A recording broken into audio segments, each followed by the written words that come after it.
लोग स्टडी करेंगे LCR circuit. ठीक है, इंपॉर्टेंट क्वेश्चन है, सीबीएसई बोर्ड में पूछा जाने वाला। ठीक, तो LCR circuit, LCR circuit, LCR circuit. ठीक है, तो आज हम लोग पढ़ेंगे एलसीआर सर्किट क्या है। एल का मतलब होता है इंडक्टर, सी का मतलब कैपेसिटर होता है, और आर आपका रेजिस्टेंस होता है। तो यहाँ पे हम मान लेते हैं कि ये आपके पास इंडक्टर है और ये कैपेसिटेंस का सिंबल है, कैपेसिटेंस ले लिया, और ये आपका रेजिस्टेंस कैपिटल आर है। इनको सीरीज में कनेक्ट कर दिया।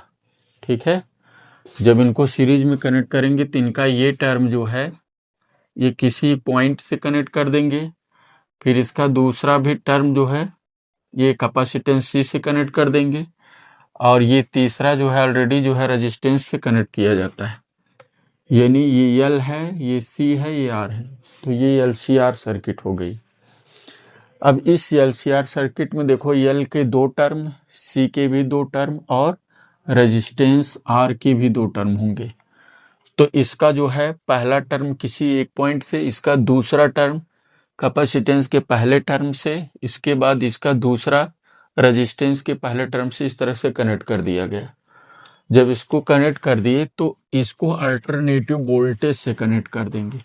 ये आपका अल्टरनेटिव वोल्टेज है, जिसका जो है V equal to V naught sine omega T होता है, या इसी को हम कहीं कहीं E equal to E naught sine omega T लिखते हैं। ये आपका है अल्टरनेटिव वोल्टेज का इक्वेशन है। ठीक है, ये अल्टरनेटिव वोल्टेज का इक्वेशन आपका V equal to V naught sine omega T. जब ऐसा अप्लाई कर देते हैं तो इस एलसीआर सर्किट में जब इस तरह से अप्लाई कर देते हैं तो एल के टर्मिनल के बीच में पोटेंशियल डिफरेंस जनरेट होता है VL। ठीक है, और कैपेसिटेंस सी के टर्मिनल के बीच क्या होता है VC, और रेजिस्टेंस आर पे क्या हो जाता है भाई VR। ठीक है, अब ये क्या हो जाता है LCR, एल के टर्मिनल पे VL, सी के टर्मिनल पे VC, और आर के टर्मिनल पे VR जो होता है, ये पोटेंशियल डिफरेंस जो होता है जनरेट हो जाता है। लेकिन जब इसका हम फेजर डायग्राम ड्रा करते हैं तो कुछ इस तरह से बनेगा। तो मान लो कि ये आपकी एक लाइन है, वर्टिकल लाइन है, यहाँ पे एक सेंटर कंसीडर कर देते, ये आपकी एक्स एक्सिस का डायरेक्शन है, और ये आपका वाई डैश ये डायरेक्शन है। ठीक है, तो हमने ये कंसीडर कर लिया कि ये जो आपका है इंडक्टर का डायरेक्शन इधर है, और इधर आपका क्या होगा कैपेसिटेंस। इधर मान लो भाई करंट आई, इधर मान लीजिए करंट आई का ये डायरेक्शन हो गया। तो जब एलसीआर सर्किट में देखो, एलसीआर सर्किट में जब पोटेंशियल डिफरेंस को यहाँ पे लगाते हैं, यानी अल्टरनेटिव वोल्टेज को कनेक्ट करते हैं, तो क्या होता है कि एल के टर्मिनल पर पोटेंशियल डिफरेंस जो VL होता है, वो करंट आई से 90 डिग्री क्या करता है, वो लीड करता है। ये देखिए 90 डिग्री लीड करता है। और कैपेसिटेंस सी के टर्मिनल पे जो पोटेंशियल डिफरेंस VC जनरेट होता है, वो करंट I से 90 डिग्री लैग करता है। ठीक है, और ये हो गया VC। अब ये क्या हो गया, VL हो गया, ये VC हो गया।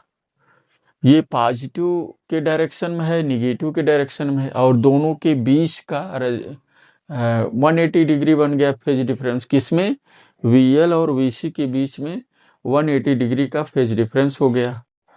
अब जब ये 180 का फेज डिफरेंस हो गया तो इन दोनों का रिजल्टेंट इस वाई एक्सिस के पॉजिटिव डायरेक्शन में मान लो VL डिफरेंस VC ये हो जाता है, VL डिफरेंस VC ये हो जाता है यहाँ पे।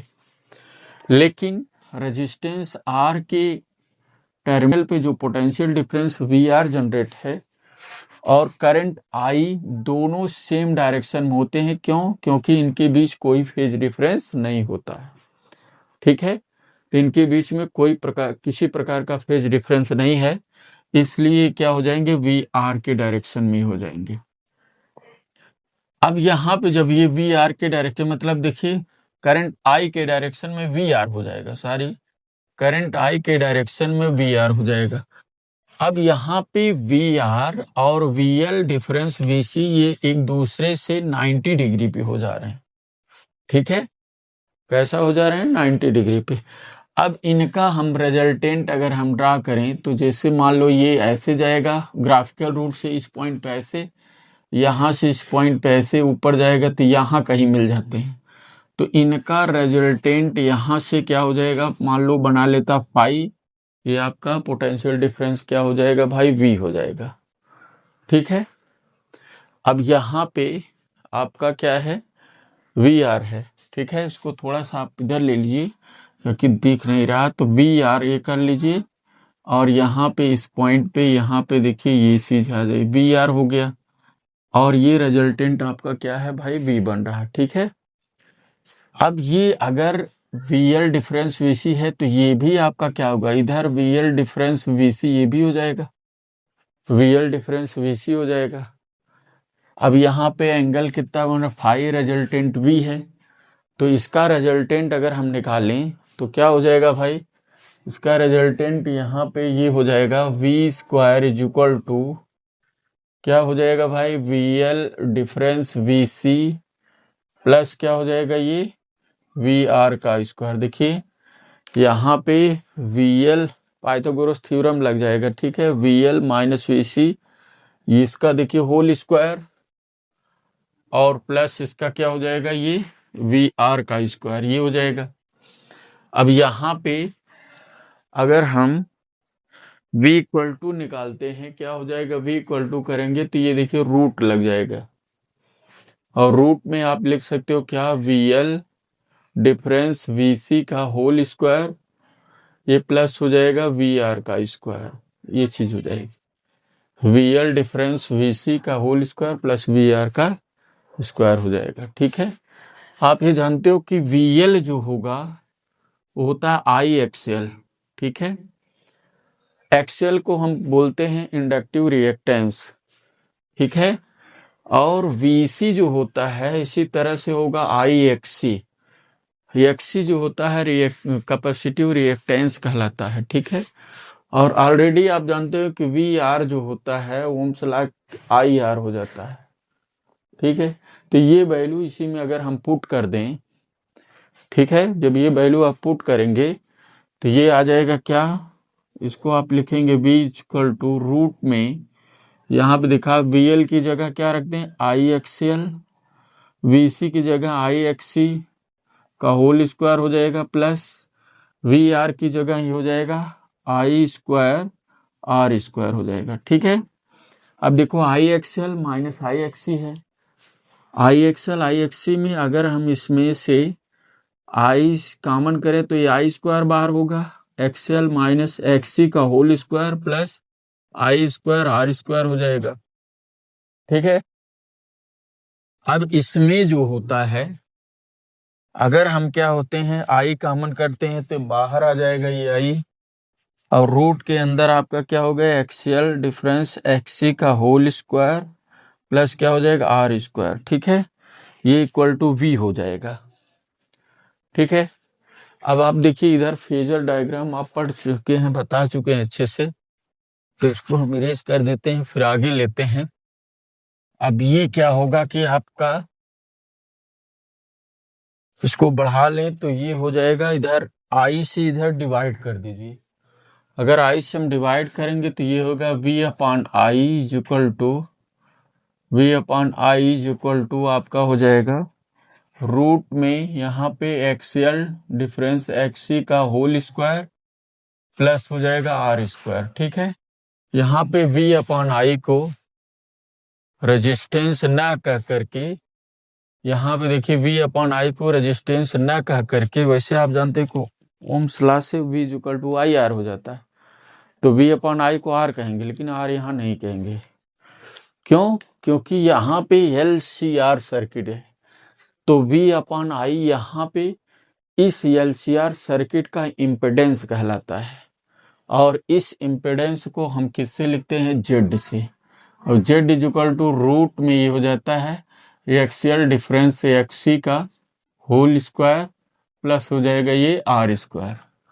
ठीक है, ये वैल्यू आ जाएगी। इसको हम कहते हैं क्या कि इम्पिडेंस कहा जाता है। तो LCR सर्किट का ये इम्पिडेंस कहलाता है। और ये चीज कि XL को हम लिखते हैं ओमेगा L और XC को लिखते हैं 1/ωc। इस फॉर्म में भी हम फार्मूला लिख सकते हैं। रूट में ये हो जाएगा XL का whole square, XL minus XC का होल स्क्वायर प्लस हो जाएगा R स्क्वायर। तो XL की जगह पे क्या रख दें भाई? यही चीज XL की जगह ओमेगा L, ये हो जाएगा ओमेगा L माइनस 1/, ये हो जाएगा ओमेगा C का होल स्क्वायर प्लस क्या हो जाएगा भाई? R square. ठीक है, XL और XC की वैल्यू इन दोनों में पुट कर दिया, तो इस तरह से यही इक्वेशन यहाँ पे रिपीट करके लिखा, फिर इसको यहाँ पे रख दिया। ठीक है, तो इसे हम इम्पिडेंस Z कहते हैं।